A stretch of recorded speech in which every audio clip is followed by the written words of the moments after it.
आज मैं आपके साथ कुछ ऐसी हैरत अंगेज टिप्स शेयर करूंगी जिससे आपके बहुत से पैसे भी बचेंगे और आपके बहुत से ऐसे मसाइल हल होंगे जो रोज़मर्रा हमें फेस करने पड़ते हैं।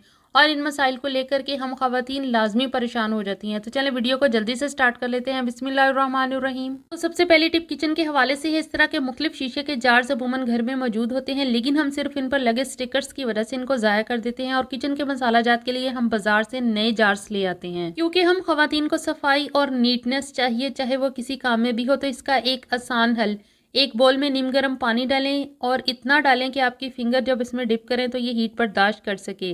फिर इसमें 1 टेबलस्पून डिश वॉश लिक्विड और थोड़ा सा बेकिंग सोडा डाल दें और अच्छी तरह से मिक्स कर लें। और अब जो आपके पास जार्स पड़े हैं, यानी जिन पर स्टिकर्स लगे हैं, वो इस पानी में डिप करके तकरीबन आधे घंटे के लिए छोड़ दें। आधे घंटे के बाद आप इन जार्स पर लगे स्टिकर्स को उतार दें। ये बिल्कुल इतने आराम से उतरेंगे और सेकंड्स भी नहीं लेंगे और आपके जार्स भी पहले से ज़्यादा शाइन करेंगे। और इसी प्रोसीजर से आप अपने घर में मौजूद चाहे प्लास्टिक के जार्स पर लगे स्टिकर्स हों या बोटल्स पर लगे, आराम से और इजीली इसी तरीके से रिमूव कर सकती हैं और बेकार पड़ी बोटल्स और जार को डेकोर करके दोबारा से रीयूज़ करके अपने बहुत सारे पैसे भी बचा सकते हैं। उम्मीद है ये टिप आपको बहुत अच्छी लगी होगी। दूसरी टिप हम खवातीन के लिए बहुत ही खास होने वाली है, क्योंकि ज्वेलरी इतनी महंगी है कि इसकी कीमतें सुनकर हमारे कानों में से धुआं निकल आता है।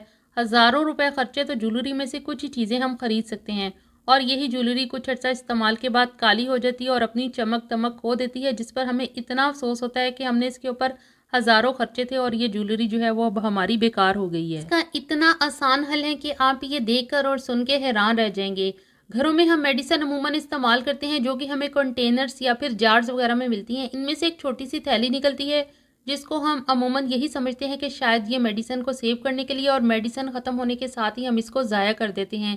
लेकिन इसको कभी मत फेंकें, बल्कि ज्वेलरी जो आप रोज़मर्रा इस्तेमाल करती हैं या फिर आप किसी फंक्शंस या शादी ब्याह के लिए जो ज्वेलरी आपने संभाल के रखी होती है और जिस पर आपने अपने हज़ारों खर्च किए होते हैं, तो इस ज्वेलरी बॉक्स में ये छोटी सी थैली डाल दें।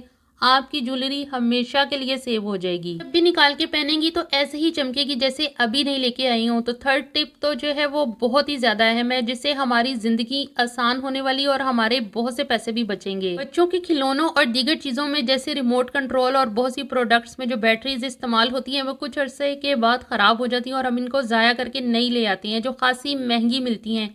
इनको ज़ाया मत कीजिए।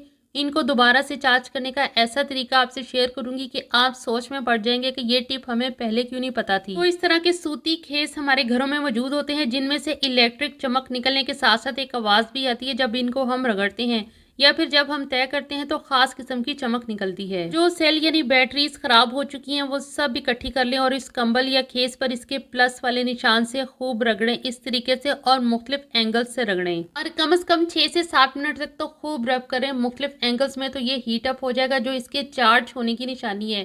तो इस तरह से सब बैटरीज को दोबारा से चार्ज कर लें। और बच्चों के जो खिलौने सिर्फ बैटरीज खराब होने की वजह से बेकार पड़े रहते हैं, इनकी बैटरीज को इस तरह से दोबारा चार्ज कर लें और बच्चों के खिलौने चलाकर इनको दें। यकीन करें इनकी खुशी का ठिकाना नहीं रहेगा। इस तरह से रिमोट कंट्रोल की बैटरीज को, चाहे वो एसी के रिमोट हो, उनकी बैटरीज को भी सेम इसी तरह से हम चार्ज कर सकते हैं बहुत ही इजी तरीके से। बच्चों को जब नए खिलौने ला के दिए जाते हैं तो वो इनको खुशी से बार बार चलाते हैं और जिसकी वजह से इनकी बैटरीज जो है वो बहुत जल्दी ख़त्म हो जाती हैं और खिलौना फिर बंद हो जाता है, तो बच्चे भी उदास हो जाते हैं।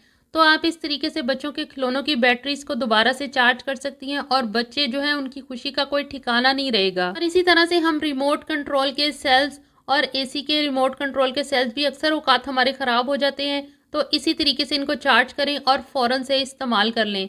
तो उम्मीद है वीडियो आपको अच्छा लगा होगा, तो प्लीज़ इसे लाइक कर दें, शेयर कर दें। अपना बहुत सारा ख्याल रखिएगा, दुआओं में याद रखिएगा। मिलते हैं नेक्स्ट वीडियो में, तब तक के लिए अल्लाह हाफिज़। Thanks for watching.